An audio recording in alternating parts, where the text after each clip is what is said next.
Hi, my name is Wyatt Richardson. This is my midterm exam assignment for Dr. Thompson's Communication 201 course for Brian Stratton students, which is also known as public speaking. The speech that I chose to examine for this assignment was Malcolm X's By Any Means Necessary speech. This speech took place in 1964. The date was June 28th. It happened in Harlem, New York.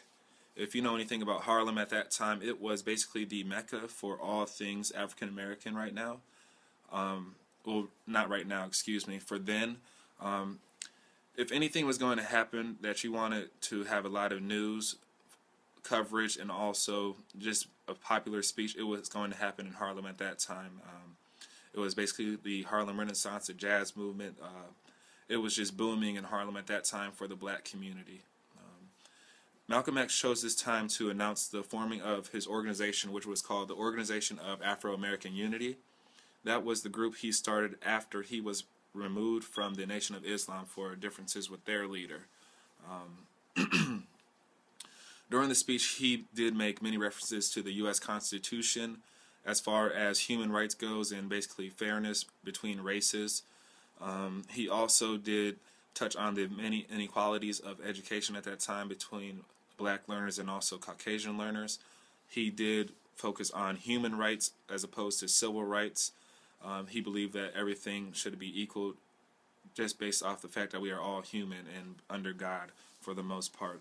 He also did touch on politics, which I myself personally didn't agree with his opinions. I believe that he used a lot of prejudice for his political opinions, and also just for controversy's sake, I believe that he was prejudiced for the most part based off of anger and life experiences at that time. For the actual speech, though, excuse me, for the actual speech, though, he did make many emotional appeals to the crowd. He was one of the most popular figures at that time and also in history for the black community. He did, in fact, use many ad hominem arguments, though, which was perfect for that setting in which he did have the speech. It was almost like a sermon for the most part, a preacher's sermon is what I'm saying, that he just basically controlled the crowd the whole time. He did master perfect control of body language and also expressions by using very effective expressions and also tone control. He would elevate his tone when he was expressing anger or anything that he really wanted to drive home. He would elevate his tone, and it was extremely effective in controlling the crowd and having the crowd engaged in his speech the whole time. The crowd at that event was mostly all African American. I could almost guarantee it was all African American, but I wouldn't want to go that far. They were extremely excited and engaged the whole time with what he said.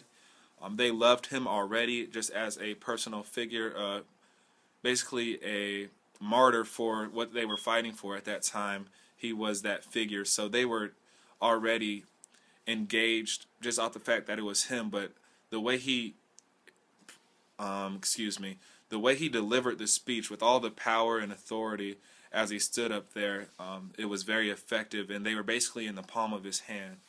I believe that they also believed in the dream of what Malcolm X and also Martin Luther King at that time was trying to do for the black community. The effect on me, though, what I was trying to focus on, what I was trying to focus on for this speech and also this assignment was the way Malcolm X controlled the room, basically. He controlled the crowd from beginning to end. The perfect tone elevation that he used, the slight pauses he used for emotional appeal and effect to let certain things he said sink in, transcended over anything for me. The body language as well. As they said, all communication is 80% nonverbal. So I believe that he was basically the master speech giver at that time, and I would really take a lot of things from this speech that he did as far as the body language and also the control of tone. Also, how to make an emotional appeal based on the crowd that I'm speaking to. Thanks for your time, and I hope that this was an effective midterm exam. Have a good day.